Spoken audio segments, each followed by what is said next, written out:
Eh, Siéntanse bienvenidos, bienvenidas, acomódense, se va a poner bueno. Me encantaría que pudiéramos esperar unos minutos más a que se conecten todos los asistentes que van a estar acompañándonos en este día y posteriormente, después de esperar esos minutitos, comenzaremos con este conversatorio. Muchas gracias.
Hola, ¿qué tal? Buenas tardes a todos, todas. Muchísimas gracias porque veo que se siguen uniendo a este gran conversatorio. Ya llevamos en las filas del mismo a 200 participantes. Muchísimas gracias por conectarse. Comienzo a leer en el chat que tenemos presentes a personas de toda la República Mexicana. Eso nos da un gran gusto porque esta manera es una forma, este conversatorio es una manera de congregarnos, estemos desde donde estemos y conversar un poco sobre educación con el doctor Manuel Gilantón. Muchísimas gracias a todos por conectarse. En cuestión de minutos vamos a dar comienzo a este conversatorio. Muchas gracias.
Hola, muy buenas tardes, tengan todos, todas. Siéntanse completamente bienvenidos, bienvenidas, las y los docentes de México, de toda la República Mexicana, incluso de Latinoamérica, que nos acompañan en este evento. Gracias también al público en general. Siéntanse de nuevo bienvenidos por acompañarnos en este evento que hoy nos convoca. Muchísimas gracias al equipo de Proyecto Nuevo Maestro y de Enseña por México por hacer esto posible. Y también, por supuesto, muchísimas gracias a nuestro gran invitado del día de hoy, el doctor Manuel Gilantón. Mi nombre es Raúl Carlín, soy miembro del equipo de Proyecto Nuevo Maestro y me siento tremendamente feliz, tremendamente honrado de que en la siguiente hora y media voy a estarles acompañando en este espacio y moderándolo. ¿Y de qué va este espacio? Se estarán preguntando.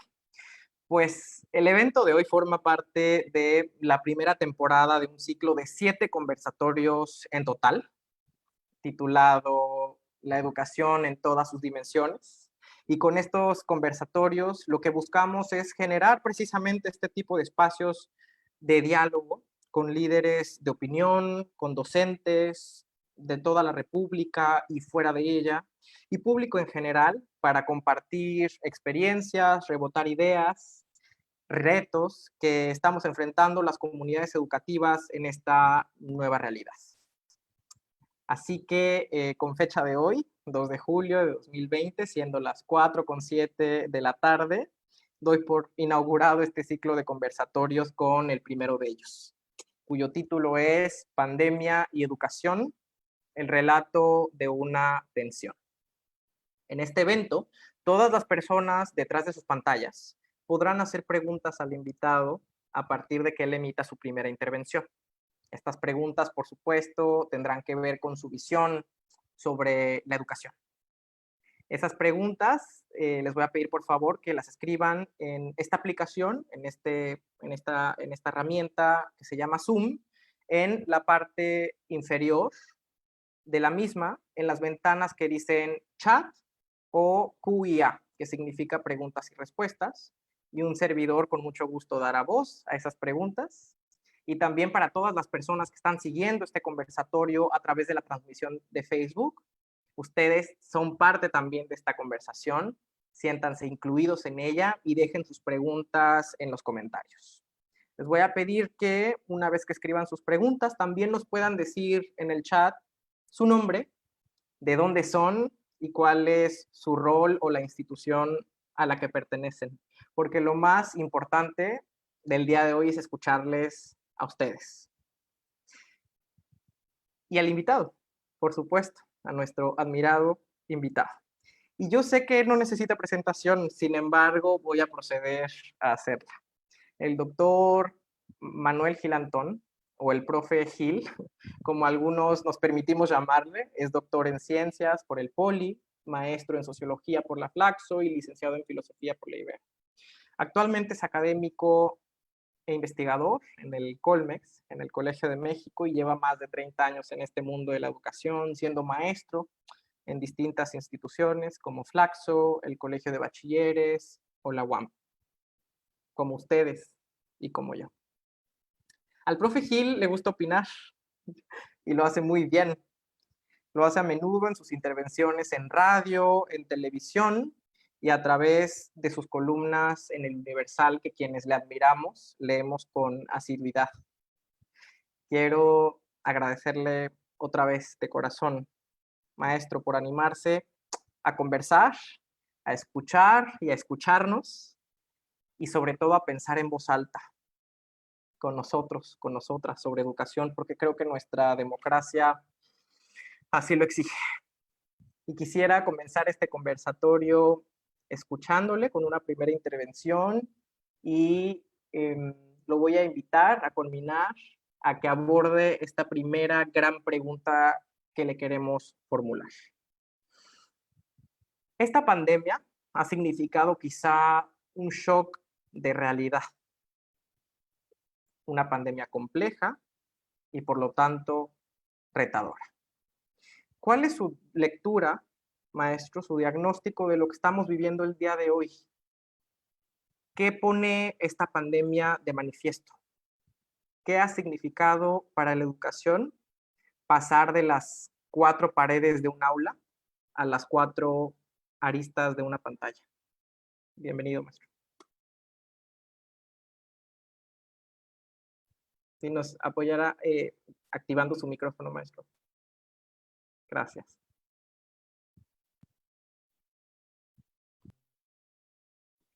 Ok, ya estamos, ¿verdad? Bueno, muchísimas gracias, Raúl. Muchísimas gracias al proyecto Nuevo Maestro, a quienes hacen esto posible. Quisiera, además de agradecer las palabras de Raúl, también agradecer a Mariel, porque con mucha insistencia y mucho cariño, mucho aprecio, fue el contacto con quien estuve y quien me convenció con la buena alma que tiene de que el proyecto era un proyecto de diálogo. Una de las cuestiones que yo le pedí a Mariel es que ojalá lográramos que este encuentro no fuera un señor que habla o una señora que habla y que pone un PowerPoint y que en muchas ocasiones me ha tocado exposiciones muy largas en las que dicen que la educación tiene que ser participativa y horizontal y toda la presentación es vertical. O sea, toda la presentación contradice lo que dice la persona, ¿no? Yo quisiera aprovechar algunos minutos para decirles desde dónde quiero platicar. Quiero conversar y totalmente abierto a que si alguna pregunta ustedes hacen en la que yo tenga alguna idea, la voy a decir. Si no tengo idea, la voy a pasar a alguien que la responda. O sea, no entro... a ver, muchas veces dicen que soy experto en educación. No, yo soy apasionado en el tema, ¿no? Hace 40 años soy sociólogo y pues yo sí les recomendaría dedicarse a esto porque es una muy buena forma de vivir. Tarda uno en pagar las hipotecas, pero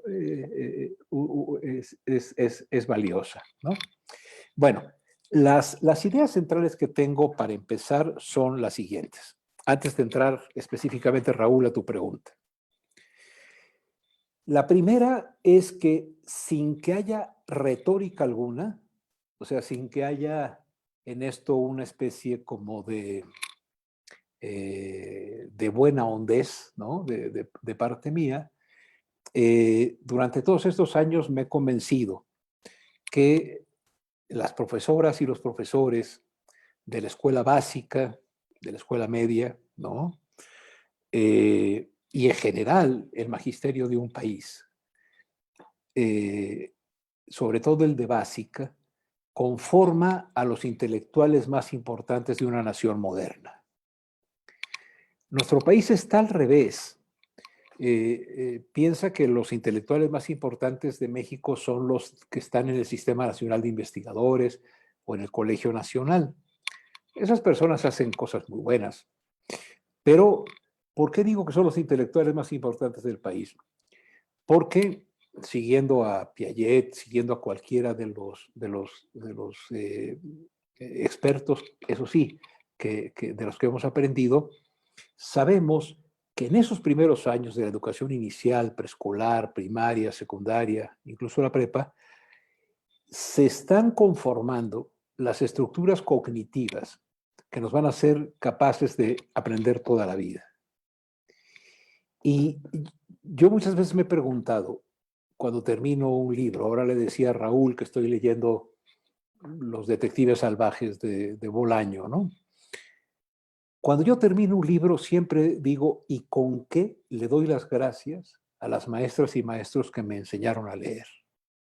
O sea, como Camus, ¿se acuerdan? El filósofo francés, argelino, que cuando le dan el premio Nobel lo que hace es escribirle a su profesor de primaria y le dice, señor, yo no sería nada sin usted.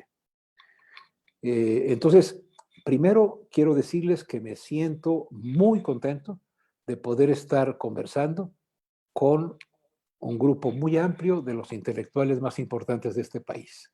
Es decir, estoy hablando con sí, mis colegas, pero en muchos aspectos mis maestros, ¿no? Los que me han enseñado a mí a poder tener una vida con literatura, una vida con reflexión, ¿no?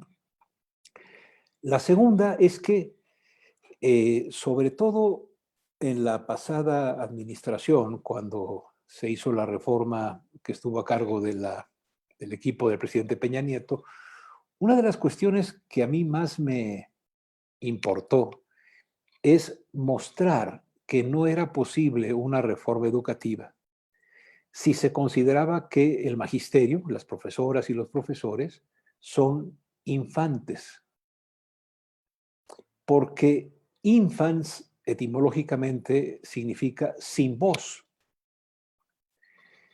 Y no se puede hacer una reforma educativa, no se puede tratar de construir un nuevo horizonte educativo en el país si quitamos la voz a las profesoras y a los profesores, y si a los profesores y a los profesores les quitamos la voz, bueno, les quitó la autoridad la voz, ¿no? Pues a los niños y a las niñas ni los vio. Como si los niños y las niñas no pudieran opinar acerca de su experiencia escolar. ¿Mm?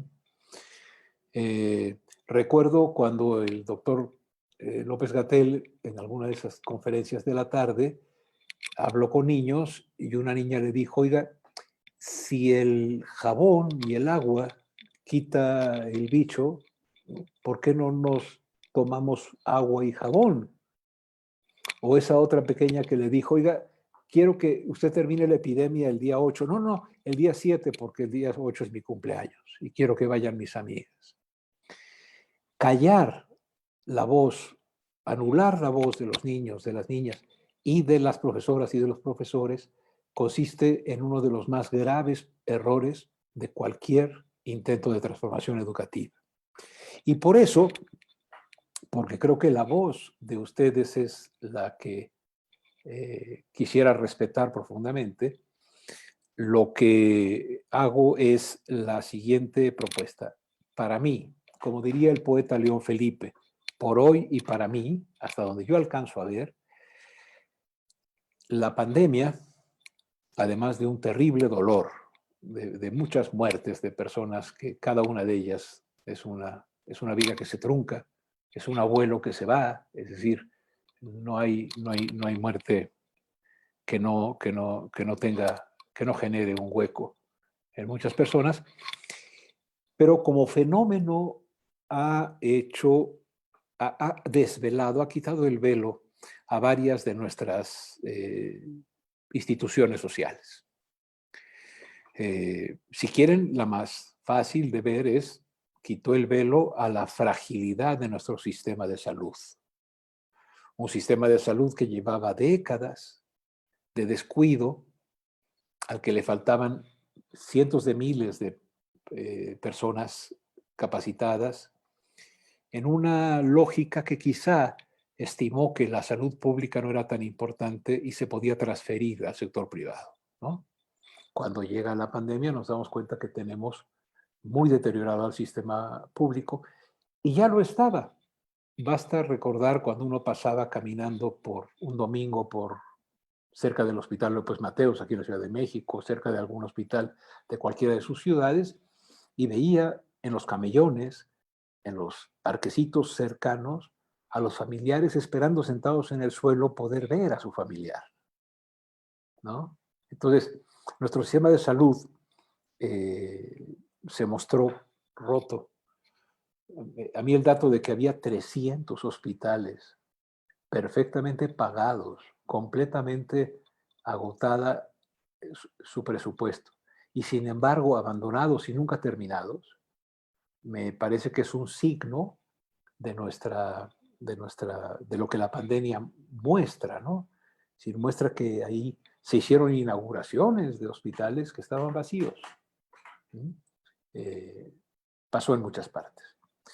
Pero en materia educativa, me parece que también, curiosamente, la pandemia nos permite ver con mayor claridad que nuestro sistema educativo, que nuestro sistema escolar, ¿no? Que súbitamente tiene que entrar no a la educación a distancia, eso es una cuestión muy compleja. Lo que tuvo que entrar fue a una escolarización remota de emergencia, ¿no? Y esa es una cuestión que vale la pena distinguir. La educación a distancia es una cosa, la escolarización remota de emergencia es otra. Pero cuando entra, ¿no? Puede entrar de dos maneras.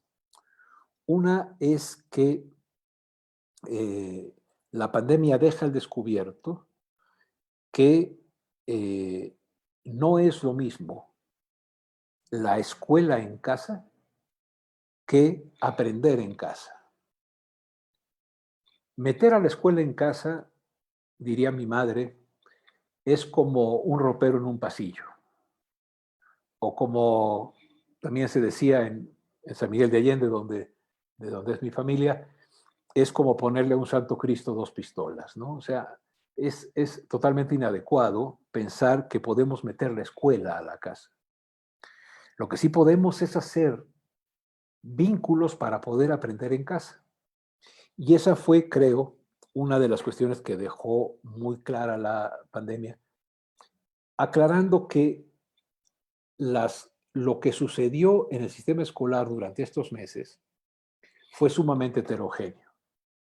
Pero me atrevo a pensar, salvo su mejor opinión, que esta idea de la escuela en casa o aprender en casa generó en una buena cantidad, en una buena proporción de las experiencias, lo que alguna vez llamé la escuela intrusa.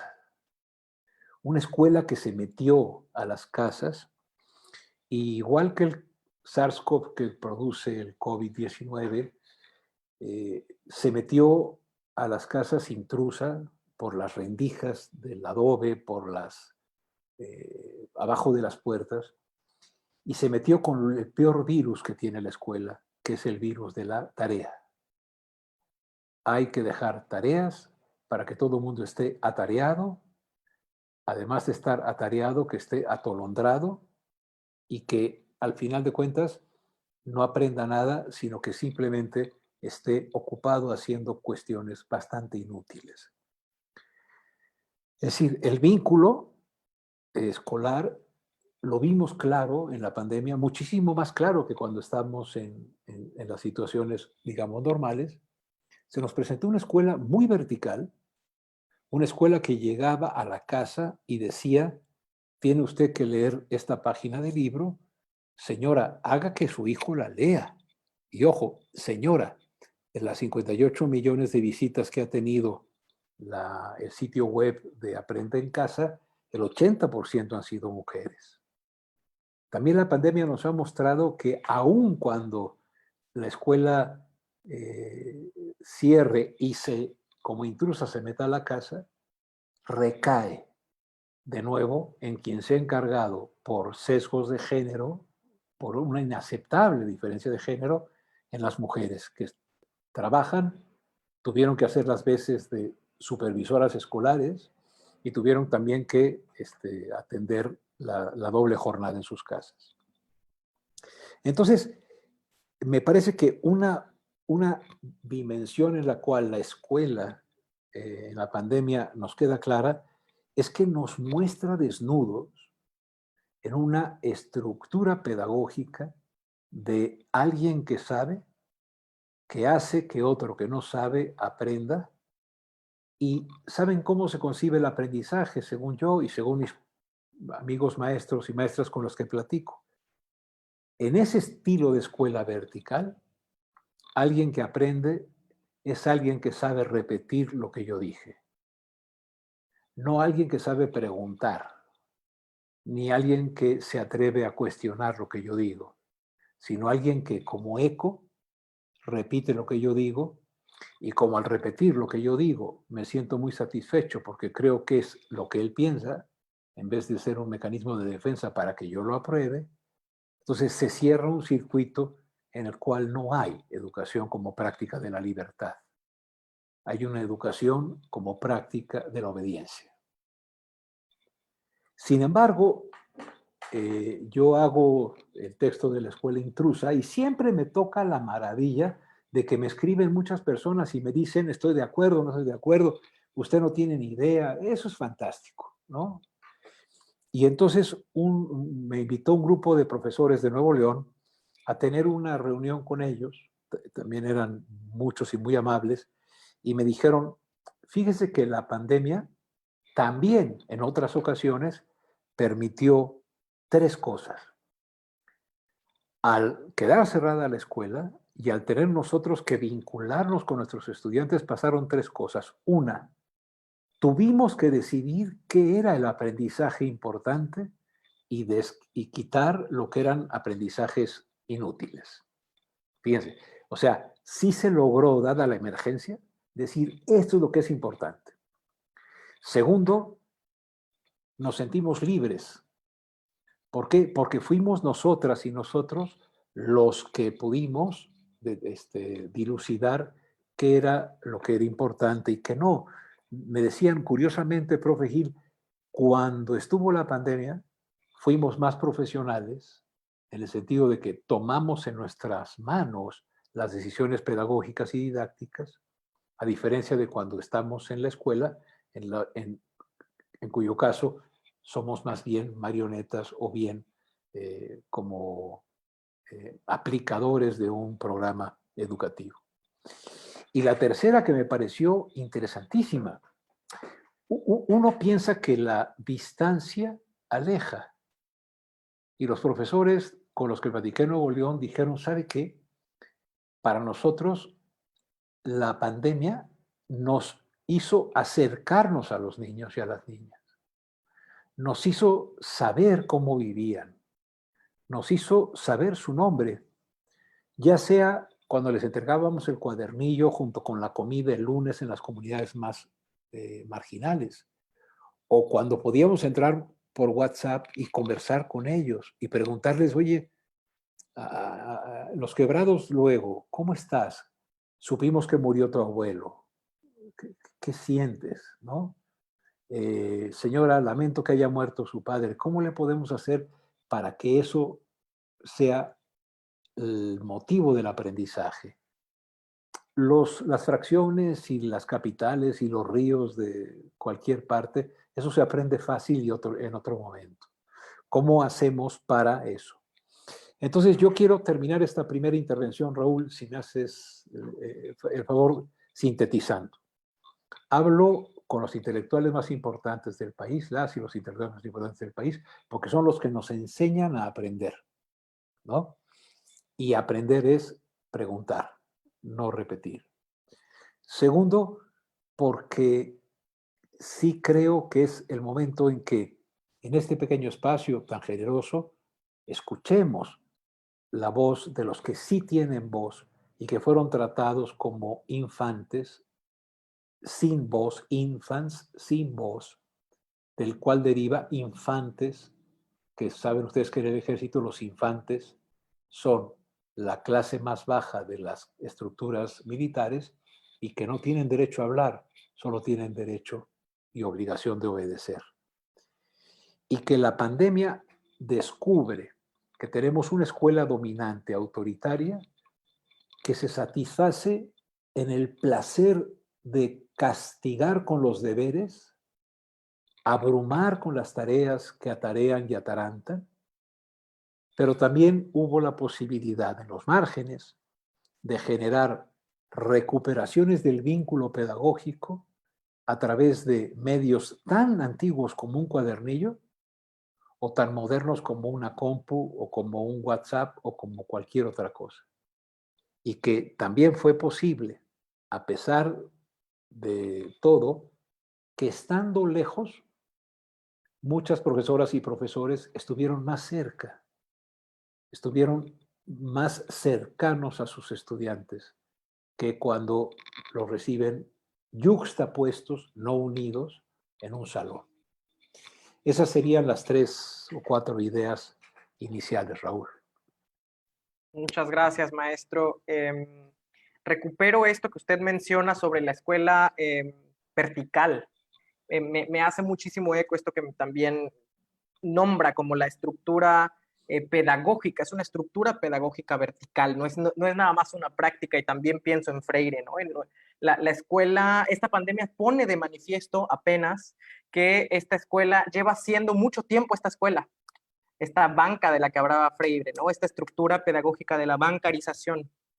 Y en ese sentido, maestro, estamos recuperando muchísimas preguntas que ya las y los asistentes comienzan a dejarnos en el chat, que quisiera comenzar a nombrar.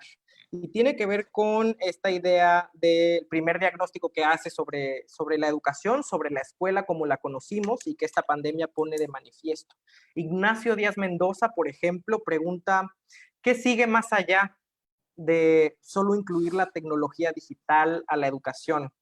Es decir, si esta escuela no es una escuela que nos acomode a todos, a todas, específicamente a los estudiantes, ¿qué escuela necesitamos, maestro?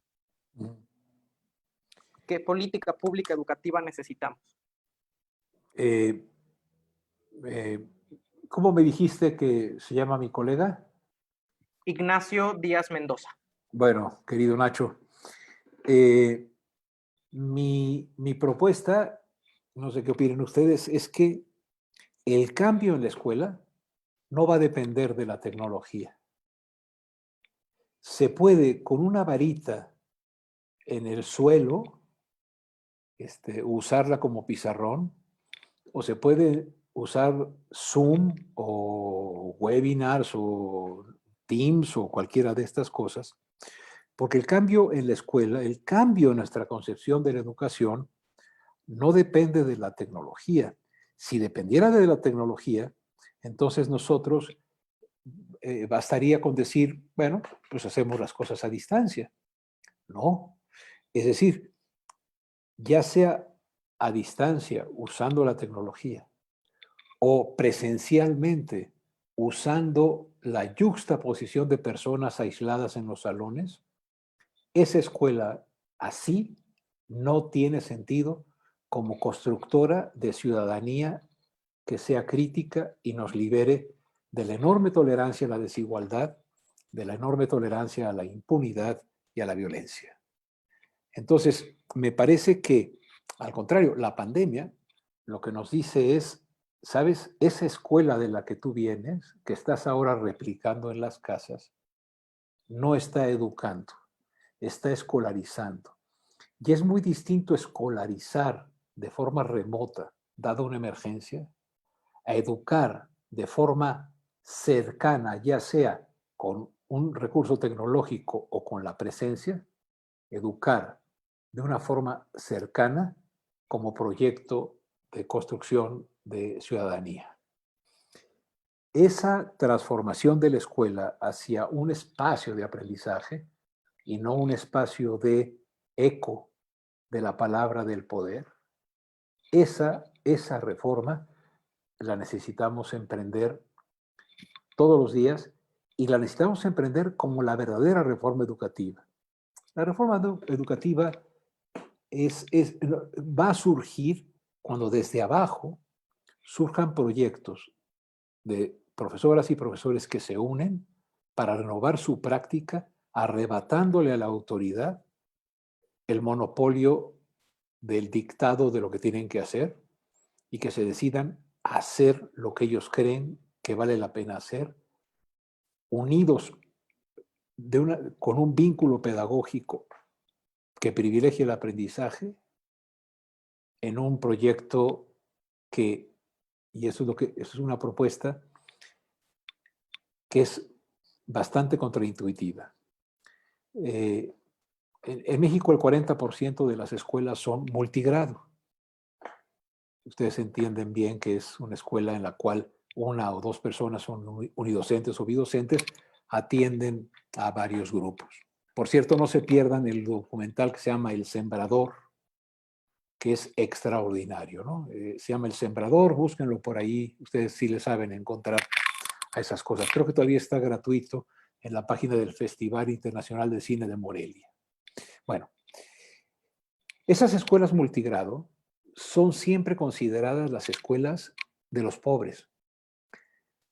pero tienen una característica, no tienen aulas. O sea, están los chiquillos de primero y las chiquillas de primero y los de sexto. Y se da el prodigio del aprendizaje entre pares.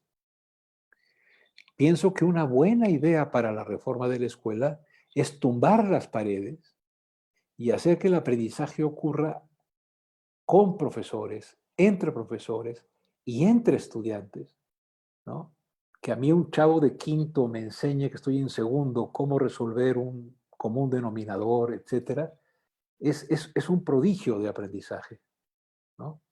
Entonces yo creo que nuestra escuela compartimentada, separándonos por grados, poniéndonos a competir a todos, etcétera, no va a tener futuro si queremos transformar la educación y, por tanto, contribuir a la transformación del país.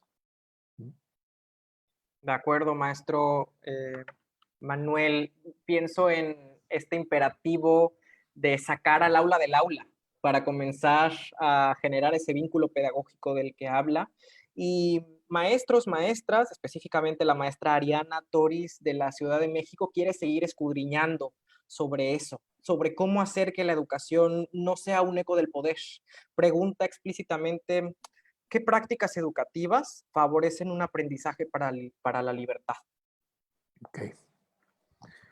Bueno, todo lo que estoy diciendo es una hipótesis que ojalá contribuya a que pensemos. No lo tomen de ninguna manera como algo,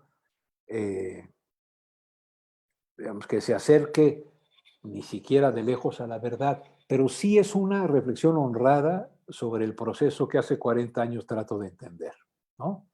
Pero trato de entender junto con los que hacen las cosas, escuchando más que hablando. Ariana es su nombre.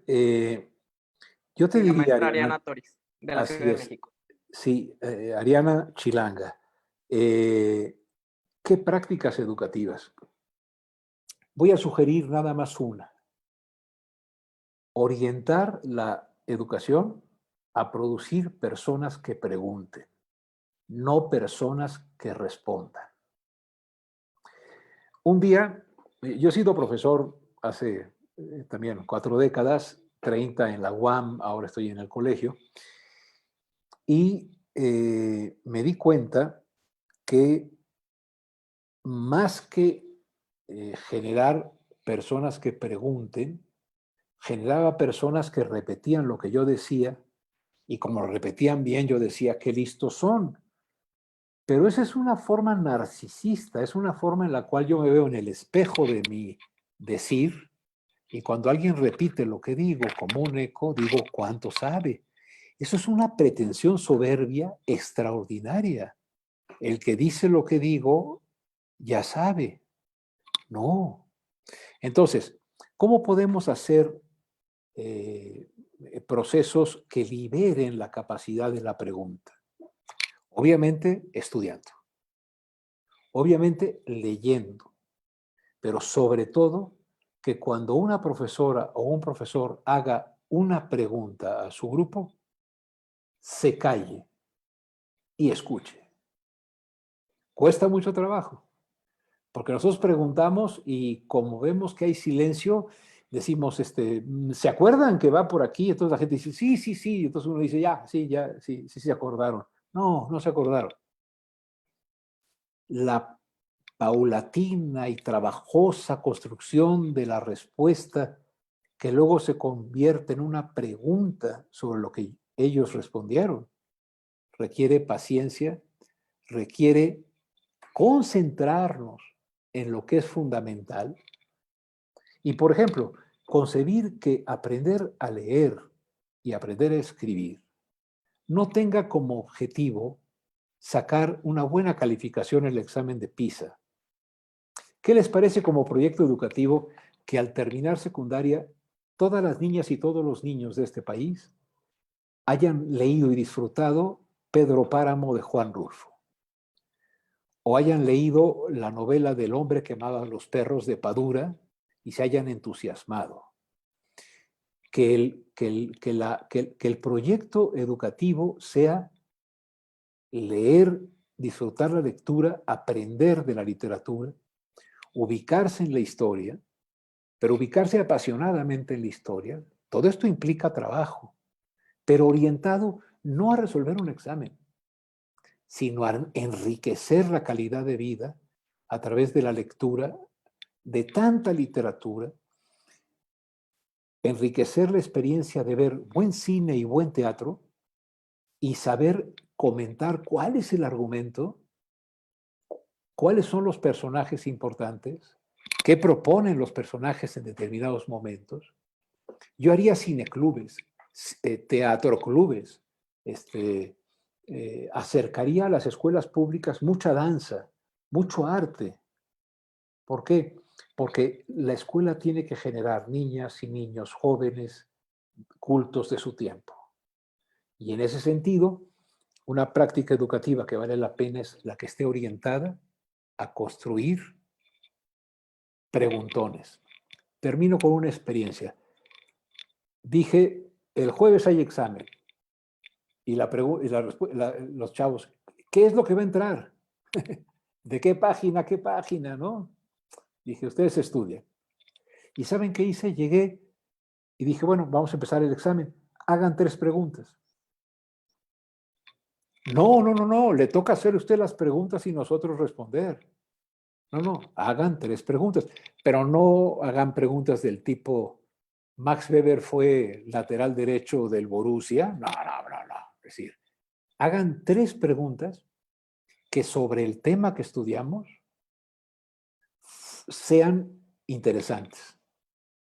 No tienen idea cuánto les costó y no tienen idea cuánto aprendimos de sus preguntas, porque una vez que hicieron sus 3 preguntas, se las pasaron al compañero que estaba junto y el compañero que estaba junto las tenía que responder. Ensayemos, procuremos zafarnos de la ortopedia pedagógica, de esa forma ortopédica de que nos dicen tiene que hacer A, B, C, abre el libro en la página 82 y lancémonos a ensayar, pero con entusiasmo, comentándolo con otros. Hagamos colegios de profesoras y de profesores que pensemos en experiencias y luego no tengamos pena en decir, fracasamos. Bueno, pues vamos a intentar otra. Yo por ahí, Ariana, encontraría un camino. No el único, pero pues un camino entusiasmante, ¿no? Gracias, maestro. Y me hace mucho eco también esto que menciona sobre generar colegios de docentes, ¿no? Para, yo creo que un poco replicar este ejercicio que estamos haciendo usted, los y las docentes de todo México y yo en este conversatorio, ¿no? Y en ese mismo tenor, la maestra Rocío Castillo pregunta, para potenciar el aprendizaje mediante la vinculación de la educación a distancia y la educación presencial, ¿qué puntos sería importantes considerar? O sea, si la escuela que queremos no transita simplemente por adoptar herramientas tecnológicas y digitales, ¿por dónde sí pasa esta nueva escuela que queremos? Sí, yo creo que Rocío tiene toda la razón. Desgraciadamente, el señor secretario Nuño, en varias ocasiones dijo, cualquiera puede enseñar. Y es cierto, miren, estos son mis lentes. Se los estoy enseñando. Ya los vieron, ¿no? Están todos rayados, etcétera. Ya se los enseñé. No, generar ambientes de aprendizaje es otra cosa. Cualquiera puede enseñar, sí, pero si enseñar se entiende como generar ambientes de aprendizaje, no. Anthony Garritz, que es un tipo al que yo quise mucho, ya murió, profesor de química, dijo la siguiente definición, que por ahí ustedes apunten o si se está grabando luego véanla, porque a mí me ha servido para toda la vida. Un buen profesor, una buena profesora, no es aquella persona que domina todo el contenido de su materia. O sea, no es la que sabe toda la matemática o la que sabe toda la química o toda la física hasta llegar al bosón de Higgs y al Big Bang. No, no, no. Lo que caracteriza a una buena profesora y a un buen profesor es que tenga no el dominio de todo el conocimiento, sino el dominio pedagógico del contenido a enseñar. Es decir, que tenga estrategias diversas, didácticas y pedagógicas, sobre el contenido a enseñar. Obviamente tiene que saberlo, pero si nada más lo sabe y no tiene estructuras o estrategias pedagógicas, pues no, nadie enseña nada. Decía Piaget, nadie enseña nada, solo aprende el que aprende.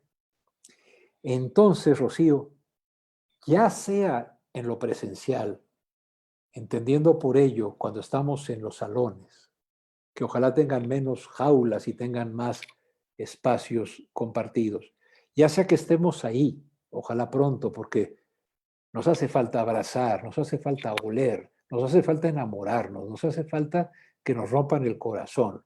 Eso también ocurre en la escuela, ¿no? Nos hace falta sabernos defender de un gandul y ponerlo en su sitio. O sea, nos hace falta también toda esa parte de socialización. Pero en términos de aprendizaje, ya sea juntos en la escuela o a través de estos medios, me parece que lo fundamental, o sea, lo central del cambio es generar ambientes de aprendizaje. Y esto que parece fácil es bien difícil. Para eso se necesita que la maestra y el maestro diseñen, imaginen con otros cómo hacerle para lo siguiente, para hacer una pregunta interesante que cautive a los chavos y a las chavas y que, como no somos griegos, no haya un momento en que digan eureka. No, no, que digan, órale, güey, ya le entendí. En el momento en que hay un chavo, una chava, un niño o una niña que dice, ya le entendí, ocurre que nadie enseña nada. Aprendió quien aprendió. Y al interiorizar ese conocimiento, genera condiciones para poder preguntar con solidez por lo demás. Entonces, no es cierto que tengamos que centrarnos, la escuela centrada en el alumno, la escuela centrada en el profesor. No. Yo lo que les propongo, lo que he visto que funciona en Oaxaca, en Chiapas, en San Luis, etcétera, es cuando un grupo de profesores pone el centro en el vínculo entre profesores, estudiantes, y entre estudiantes y estudiantes y profesores y profesores. O sea, cuando el eje de reflexión es el vínculo pedagógico, es el vínculo del conocimiento. No cuando el eje es el estudiante para que llene ovalitos y salgamos bien en enlace o planea o PISA, ni el énfasis en evaluar cada semana a los profesores para que sean buenos. No, es observar el vínculo y que alguien que sea mi amigo, mi amiga, mi colega, observe cómo construye ese vínculo y me sugiera cosas que como colega, por eso son colegios de docentes, me pueda decir, ¿sabes qué, Manuel? A mí me ha ayudado a hacerle así o asado. Los mejores seminarios que yo he tenido en mi vida como profesor han sido los seminarios que hemos llamado el seminario de nuestros fracasos. O sea, nos ponemos juntos y a cada uno le toca exponer cómo intentó proponer el aprendizaje de algo y fracasó.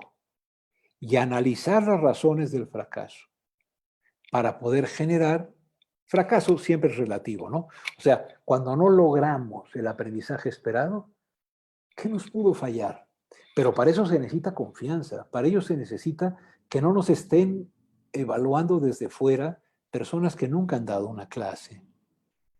Es decir, que esté junto con nosotros una vieja o un viejo profesor, y no digo por edad, sino con experiencia, que diga, saben, a lo mejor es por aquí. Y que el joven recién formado en unas normales que tienen que ser muy distintas a las actuales, tienen que ser las escuelas más difíciles para entrar. El día que en México entrar a la normal sea más difícil que entrar a la medicina en la UNAM, y que luego saliendo de ahí se tenga el mejor ingreso como reconocimiento social a la importancia de la labor de los intelectuales más importantes del país, en ese momento la educación va a tener el lugar que socialmente le corresponde. Entonces, yo diría, tanto en lo presencial como en lo mediado por la tecnología, porque fíjense que a veces decimos que lo presencial no tiene mediaciones. ¿Cómo no? Aquí tenemos la mediación hoy de estas máquinas, pero si estuviésemos en un auditorio tendríamos la mediación de la palabra, la mediación del silencio, el ritmo con el que hay que hablar, la capacidad de escucha. Todas esas mediaciones son equivalentes a las mediaciones tecnológicas. Lo que importa es suscitar a través de esto, de un GIS, de un borrador, de un pizarrón electrónico o de una varita en el suelo, dibujando el triángulo rectángulo para que tratemos de entender el teorema de Pitágoras, que eso parezca, sea y apasione. Eso es cercano a un milagro y se consigue compartiendo con los demás cuándo nos ha dado resultado y cómo nos ha dado resultado. Y que los demás ensayen y nos digan, ¿sabes qué? Si me funcionó, no me funcionó, le hice esto y mejoró, etcétera, ¿no? Creo, pues, en síntesis, que nosotros vamos a potenciar el aprendizaje cuando comprendamos que el aprendizaje es producto de una relación, no es producto de una acción de unos sobre otros. De acuerdo, maestro. Y me quedo con esto que menciona de la importancia de salir de la ortopedia didáctica, como usted lo llama, para generar esos ambientes de aprendizaje, para que al que le toca aprender, aprenda, más allá de quien enseñe, ¿no? O incluso a veces a pesar de quien enseña. Totalmente. Y me quedo pensando que quizás eso es lo que nos toca a los docentes, a las docentes en el aula, construir ese vínculo con nuestros y nuestras estudiantes. Pero ¿qué les toca a los de arriba? Dice Mauricio Meléndez, profesor de nivel telesecundaria de Morelia, Michoacán. Ya dimos cuenta de que la anterior reforma educativa no era lo que este país requería. Ahora la pandemia nos dio la lección de que meter a la escuela a la casa fue, en la mayoría de los casos, insuficiente. Lo que pretende la nueva escuela mexicana aún se queda corto ante las necesidades de nuestro país tan desigual. Pregunta el maestro Mauricio, ¿cómo podemos rediseñar el rumbo de este proyecto educativo? Fíjense que cuando estaba en proceso la reforma del presidente Peña y estaba el secretario Chaifet, que luego fue sustituido por Nuño y luego fue sustituido por, creo que por alguien más, no me acuerdo, porque se fue a coordinar la campaña del candidato Meade. Pero también había ocurrido antes y puede que esté ocurriendo ahora, es que suponemos que las reformas educativas derivan de las instrucciones del centro. Y en alguna de las ocasiones en que estábamos de testigos sociales, un grupo de profes, una profesora coral del estado de Puebla, de la Sierra de Puebla, terminó su intervención diciendo, si quieren ustedes que haya educación, no le hagan caso a la SEP. El auditorio se quedó congelado, no sabía si aplaudir. El podio, pues peor, ¿no? Porque estaba lleno de funcionarios. Y tímidamente alguien empezó y se pararon a aplaudir. Porque si hay algo que impide una reforma educativa, son las instrucciones recibidas de qué hacer el lunes, el martes y el miércoles para que haya reforma educativa. Justo no habrá reforma educativa mientras no soltemos la creatividad del magisterio. Para eso hay que también ser muy autocríticos Y aquí entre bomberos no nos pisamos las mangueras, ¿no? Es decir, tenemos muchísimas cosas que mejorar. Y no es cierto que perro viejo no aprende truco nuevo, ¿eh? Yo nací en 55 y estoy dispuesto a aprender, ¿no? A lo mejor ya no me sale tan fácil aprender el truco nuevo, pero lo voy a intentar. Cuando nos dice Mauricio, esa reforma que descansó en la desconfianza del magisterio no funcionó. La escuela en casa en la pandemia, en general, lo que hizo fue atarear a las madres y a los niños, haciendo irrelevante uno de los asuntos que había más que reflexionar. Imaginen ustedes que la SEP hubiese sugerido que hiciéramos un análisis de lo que significaba una pandemia, de cómo podía ser resultado de una manera en que se relaciona la humanidad con la naturaleza. ¿Cuánto nos ha costado creer que la naturaleza es otra cosa que nosotros? Y convertirnos en los que pueden con total impunidad destrozar los polos y, ¿no? ¿Cuánto hubiera sido interesante usar la pandemia para conocer geografía, viendo cómo evolucionaba por países? ¿Cuánto hubiéramos aprendido de estadística? ¿Cuánto hubiéramos aprendido del sentido ético de la vida cuando vemos que había países en los cuales se decía, pues que mueran los viejos y no mueran los jóvenes? Dilemas éticos. ¿Qué significa la muerte? Es decir, había un conjunto de elementos de aprendizaje, de reflexión, extraordinarios. Y sin embargo se decía, no, no, no, el martes fracciones de dos elementos, o sea, sujeto, el núcleo del sujeto, el núcleo del predicado, ¿no?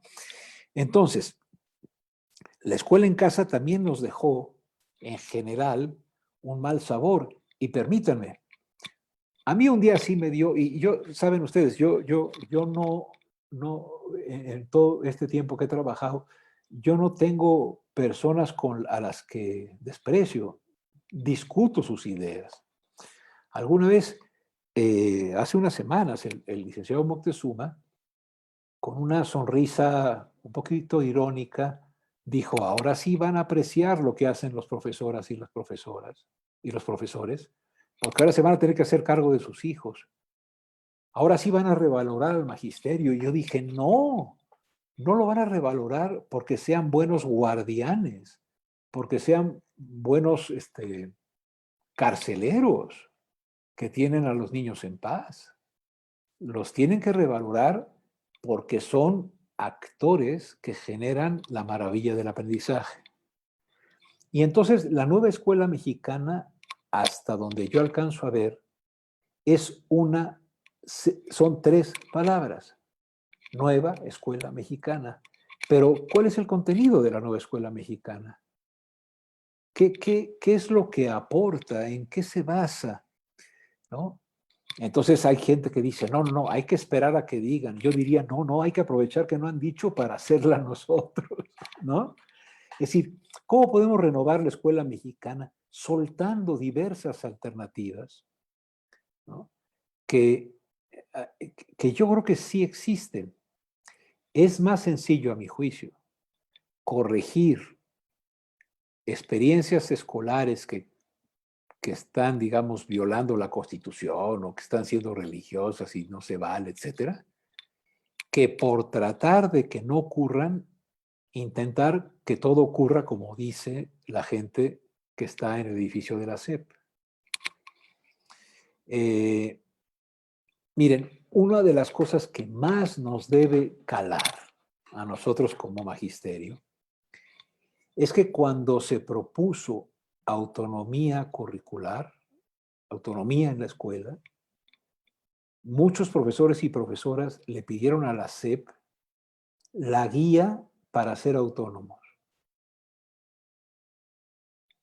Esto nos indica una enorme tradición de esperar que la SEP nos diga todo lo que tenemos que hacer, incluyendo que nos diga cuál es la guía para ser autónomos, la guía para ser libres, No, la autonomía es sin guía, la libertad es sin guía. Lo que tenemos que hacer es quitarnos los aparatos ortopédicos que nos ha puesto el sistema durante décadas, que son formas en las cuales se nos han atrofiado las piernas y claro, si se nos quitan los fierros ortopédicos y nos recargamos en nuestras piernas, se quiebran porque pues, están atrofiadas de tantos años de no usarlas. Hay que ir quitando poquito a poco esos fierros, fortaleciendo las piernas y jugándonos proyectos educativos que le den sentido a nivel de base a una idea de una nueva escuela mexicana basada en el aprendizaje, fincada en el vínculo, que le exija a la autoridad que en ninguna escuela falte el agua, que le exija a la autoridad que en ninguna escuela no haya baños, porque de lo demás nos encargamos nosotros. Que nos permitan participar en la elaboración de los libros de texto, que no los tengan que hacer las editoriales para hacerse ricas. Es decir, la libertad se consigue, colegas. No se pide la guía para ser libre, ¿no? Yo le diría a Mauricio, aprendamos de lo que no funcionó de la reforma basada en la evaluación punitiva, y punitiva en el sentido de que echaba la culpa de todo al magisterio. Aprovechemos que la escuela en casa nos mostró desnudos. Hagan de cuenta que nos quitó la ropa y dijimos, ay, jole, ya qué feo estoy. Pues sí, tienes que hacer ejercicio, tienes que pues, echarle un poquito de ganas y tomar menos chelas y ver menos fútbol y leer más, etcétera. Bueno, pero ¿qué nos desnudó? Nos desnudó como una escuela vertical, desconfiada de los estudiantes, a los que no les da voz, dado que la autoridad no les da voz a ellos. Ahí hay que hacer una seria crítica de nosotros mismos. Y por otro lado, yo creo que también la nueva escuela mexicana es un reto en el cual, aprovechando que tiene bastante indefinición, podemos nosotros tomar ese espacio. De acuerdo, maestro, muchas gracias. Y quiero en esa misma línea, porque menciona también algo en su comentario que tiene que ver con la desigualdad, ¿no? Si queremos una escuela que sea mínimamente digna, tenemos que tener escuelas que tengan agua en los baños, que tengan jabón en los baños, que tengan techos. Pero debajo de esa desigualdad subyace otra que también queda de manifiesto tras esta pandemia y es la brecha digital. Y la maestra Diana Verdugo pregunta sobre eso: ¿qué nos toca hacer como docentes para que la brecha de desigualdad sea la menor posible? Y preguntaría yo, ¿qué podemos hacer? Sí. Me parece que la desigualdad educativa, en términos de lo que podría sintetizar en una frase, México le ha dado la peor educación a quien más lo necesita y la mejor educación al que menos la requiere. Porque donde vemos las carencias más fuertes en materia de infraestructura, en materia de cuidado y atención de los niños, etcétera, es en las comunidades más pobres. Entonces, esta desigualdad educativa obviamente se refleja en la desigualdad digital, en las brechas digitales. Pero es que esto no se explicaría si no tuviésemos nosotros una situación social extraordinariamente desigual. Los que saben de esto dicen que la variación en el alcance del aprendizaje, lo que el aprendizaje varía, en cerca del 50 o 60% depende de factores extraescolares. Y las condiciones de la familia, las condiciones de vida, las condiciones del contexto, la pobreza, ¿no? Y luego ese 40% que tiene que ver con lo escolar, también tiene un impacto de lo anterior. Y por lo tanto, la relación que tiene que establecerse entre profesores, entre sí, con los directivos, con los padres de familia, con los estudiantes, con los alumnos, las alumnas, etcétera, y con el conocimiento, el vínculo con el conocimiento, es pobre. Y es más pobre en las escuelas donde van más los pobres. Entonces, la escuela mexicana está profundizando la desigualdad al ser profundamente desigual. Esto no quiere decir que no haya nada que hacer en la escuela hasta que terminemos con la desigualdad social. Sí quiere decir que la desigualdad social impacta muy fuerte a la educación. Pero entonces, en el pequeño espacio que la educación nos dé, que Raúl preguntaba, ¿qué podemos hacer? Yo creo que hay que formar ciudadanos muy bien formados que sean capaces de generar proyectos políticos y de desarrollo a los que les dé vergüenza, a los que les indigne la desigualdad. Y que por lo tanto produzcan proyectos de inclusión, pero de una inclusión seria, no de una inclusión segmentada, ¿no?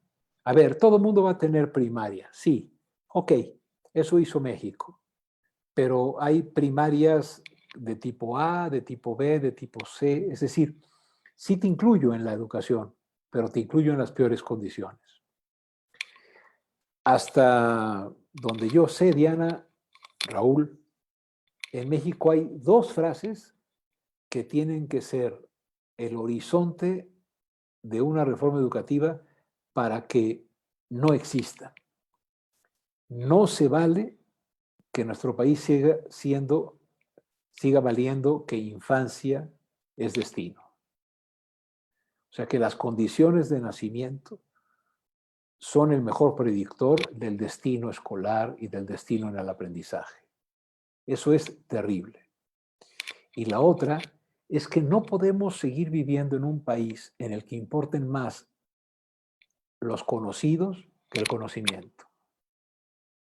O sea, en México importan más los conocidos que el conocimiento y por eso las escuelas privadas de costo alto, sin criticar su calidad académica, etcétera, lo que seguramente las distingue de las otras es que te da mejores conocidos para luego tener mejores contactos en un país cuya estructura laboral depende hasta de cuestiones raciales, no depende de cuestiones cognitivas. Entonces, para nosotros poder batallar contra la desigualdad social, me parece que como ciudadanos, profesores o lo que seamos, tenemos que ser cada vez personas más críticas a estas alternativas de resolver el problema de la desigualdad que pasan o bien por esperar que haya crecimiento y luego se filtre un poco la riqueza, que fue el proyecto previo, o también proyectos que procuran la inclusión social, pero no la inclusión social en términos que se pueda sostener el incluido como tal, sino que dependa siempre de un bien de la autoridad. Tenemos que encontrar un camino.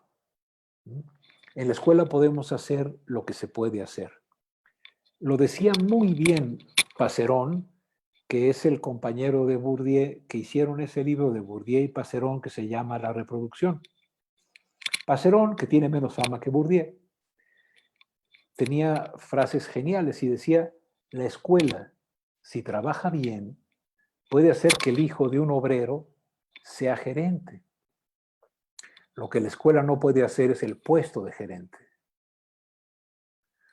O sea, el puesto, el espacio en una estructura económica que esté ávida de personas con conocimiento, lo tiene que hacer la economía. Y para que lo haga la economía necesitamos una reforma fiscal. Y para que haya una reforma fiscal necesitamos aceptar que haya impuestos progresivos. En fin, necesitamos hacer muchas cosas en materia política, en materia social, para que la escuela pueda generar reducción de desigualdad y reducción de brechas, en vez de ser un factor y muy fuerte de ahondamiento de las brechas.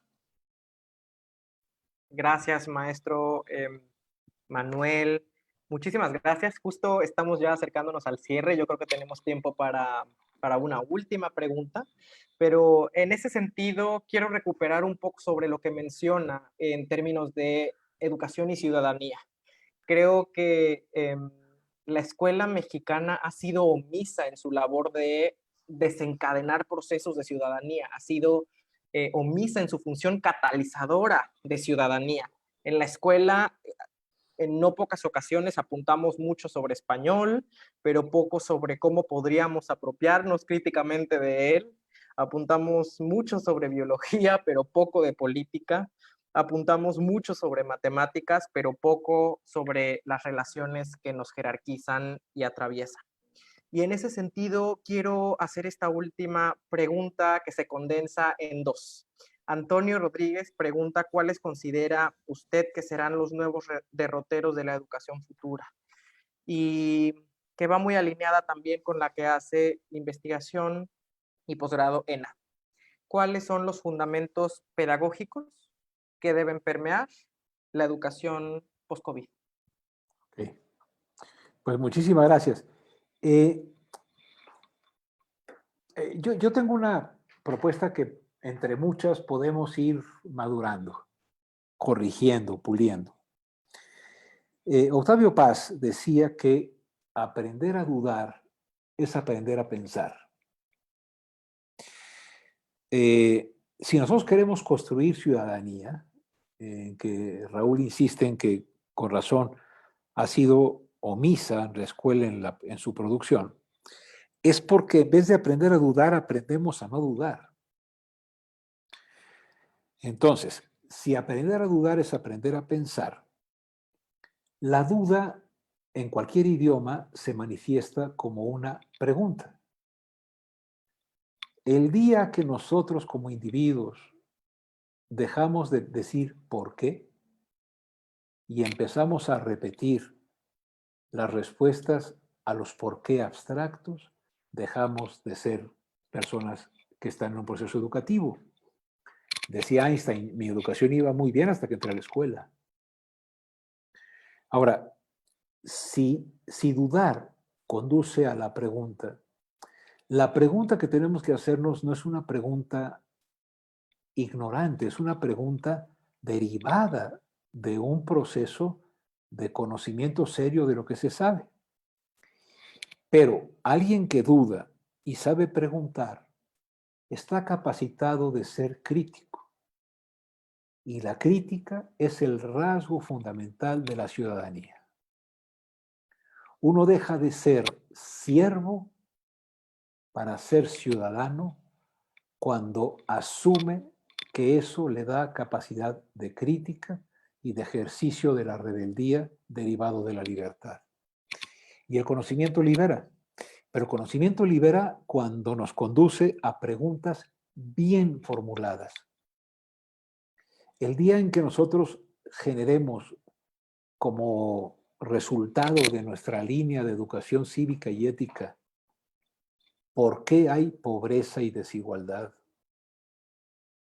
Y se tenga por parte de los chiquillos y chiquillas hipótesis al respecto de que eso no depende de la inteligencia ni de la suerte, sino que está estructurado como un sistema, en ese momento vamos a estar produciendo mejores condiciones para la ciudadanía. ¿Por qué? Porque pasa por la duda y por la crítica.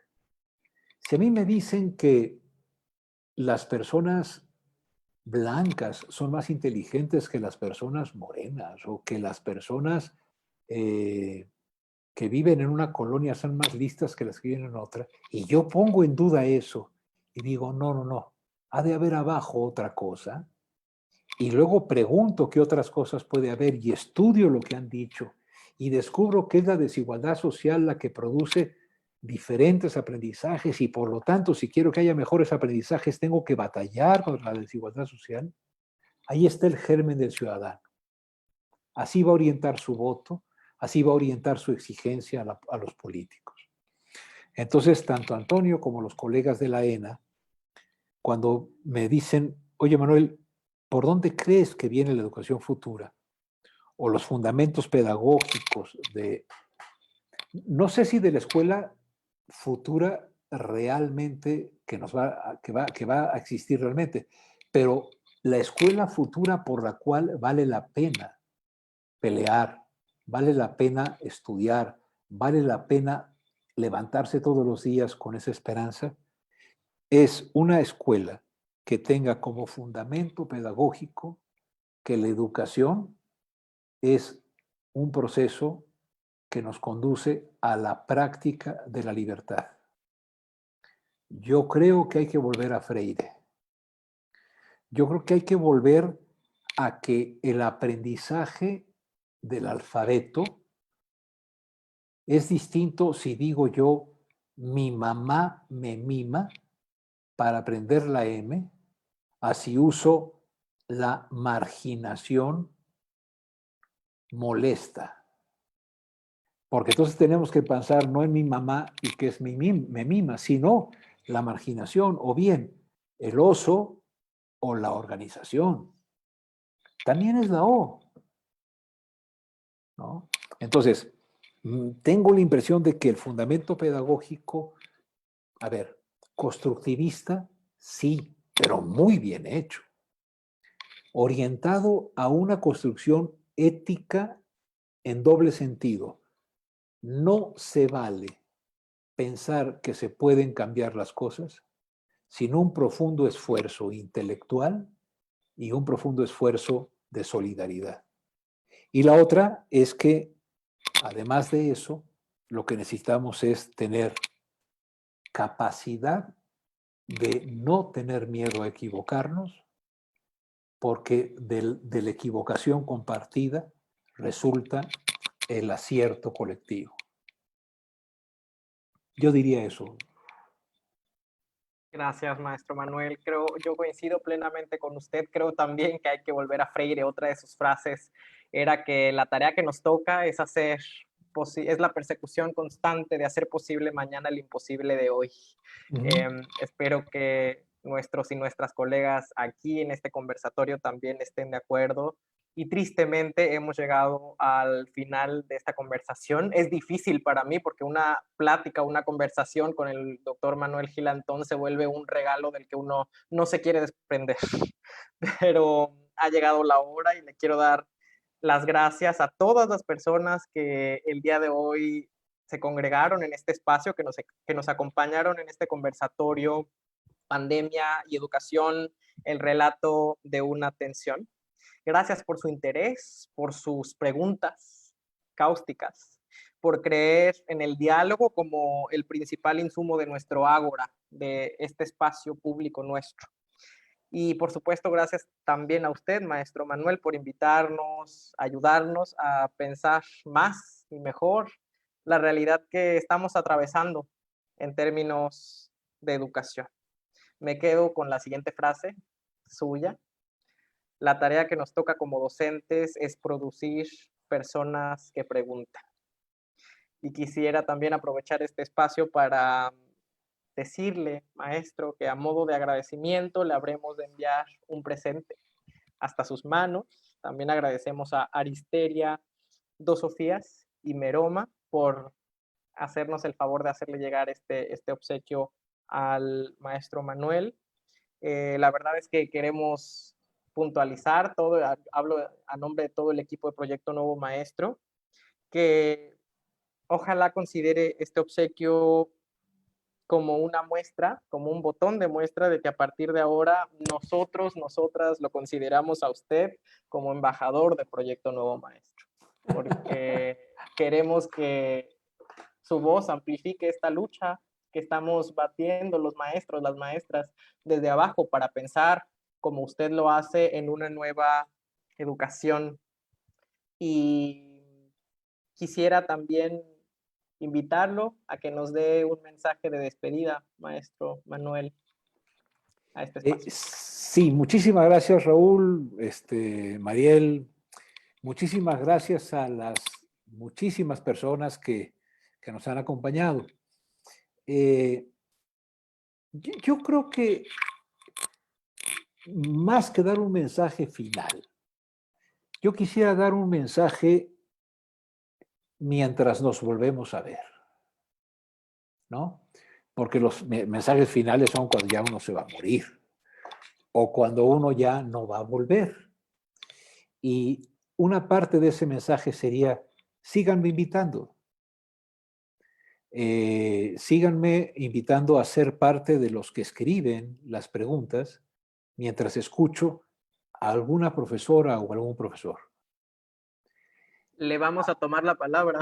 Sí, de veras, Raúl, hay que entender, y se los digo otra vez sin ninguna demagogia, que el día en que en estos sitios coloquemos a las personas que día a día están tratando de construir el vínculo pedagógico que conduce al aprendizaje, el día que esas personas comprendan que son las personas más valiosas del país y que por lo tanto tienen mucho que decirnos a todos los arrogantes del Sistema Nacional de Investigadores y a todos estos tipos que nos creemos paridos por los dioses, ¿no?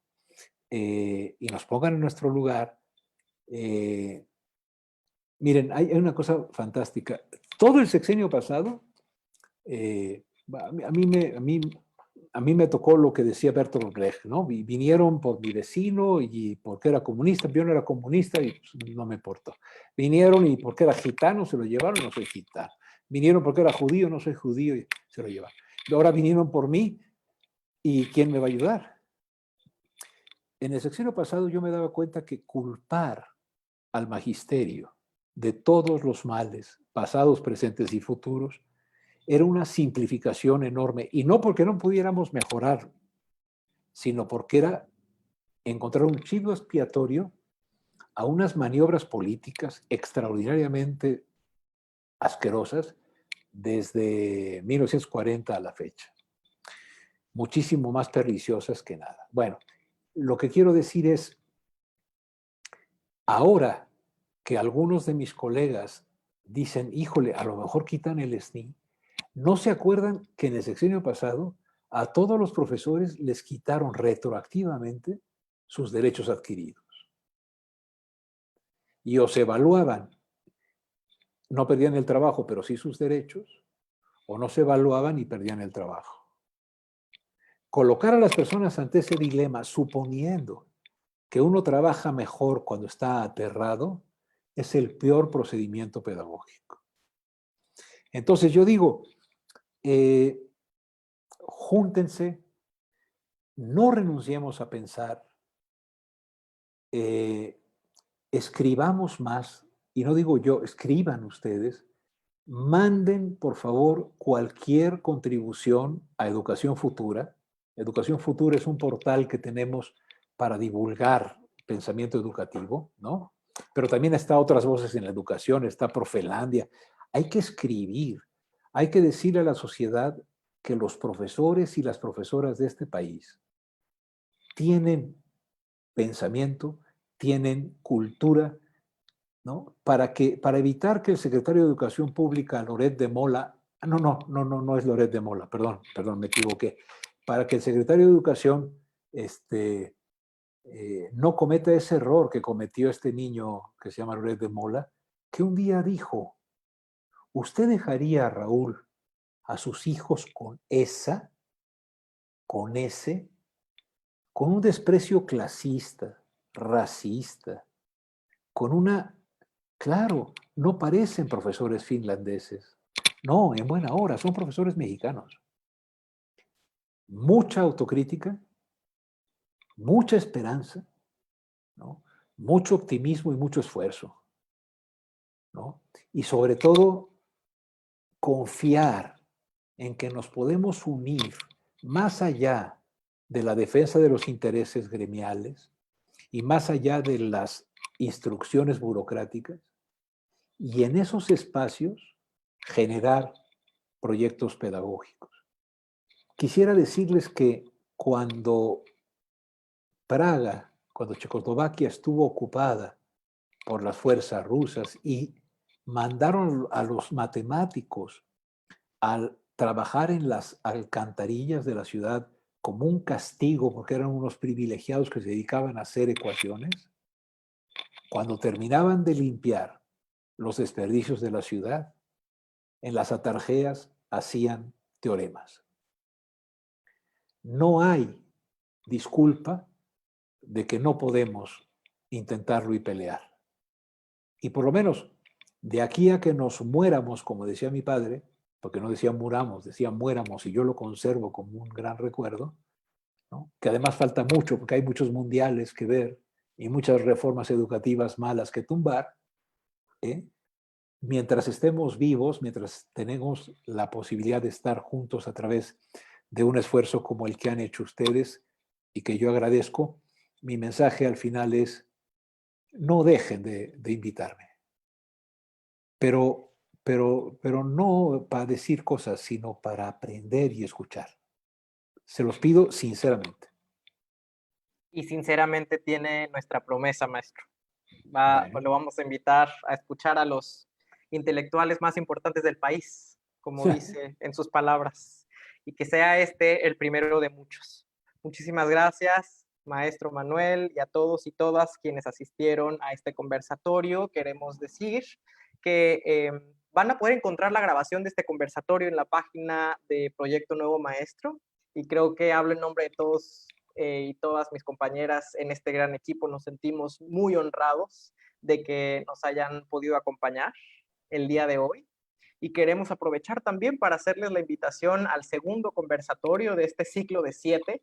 En la primera temporada de este ciclo de conversatorios, la educación en todas sus dimensiones. El segundo conversatorio se va a llevar a cabo el día 16 de julio a las 4 p.m.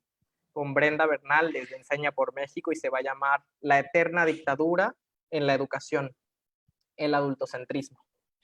Esperamos estar ahí juntos y juntas otra vez, ese 16 de julio. Estén al pendiente de la Liga del Registro. Y ahí va extensiva a todos ustedes, y también, maestro Manuel, a usted. Ahí le entro. Raúl, me gustó muchísimo eso que dices, que es una serie. ¿Por qué si vemos hartas series no vemos esta serie? Sí, claro. Sí, y la podemos transmitir por Netflix también. Sí, no, Netflix, HBO, Amazon, pergaminos viejos, tablillas cuneiformes. Me encanta. Hay que extender esta búsqueda del conocimiento autocrítico y esperanzador. Que sea una buena serie. Enhorabuena, maestro. Muchas gracias. Y hasta la luego. Próxima. Que estén muy bien. Muchas gracias. Igualmente.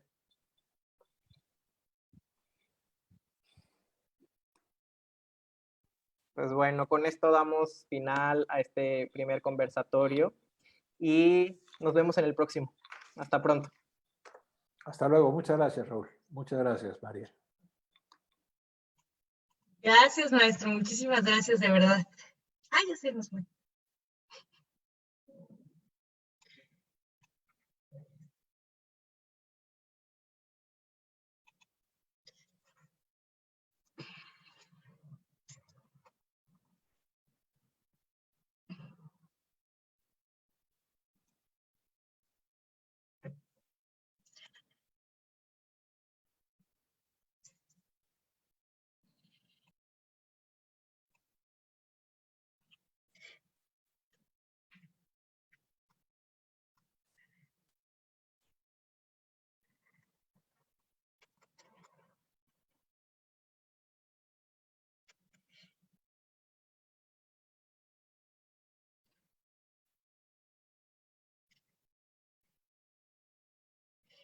Muchísimas gracias, maestro, de verdad, le agradezco mucho.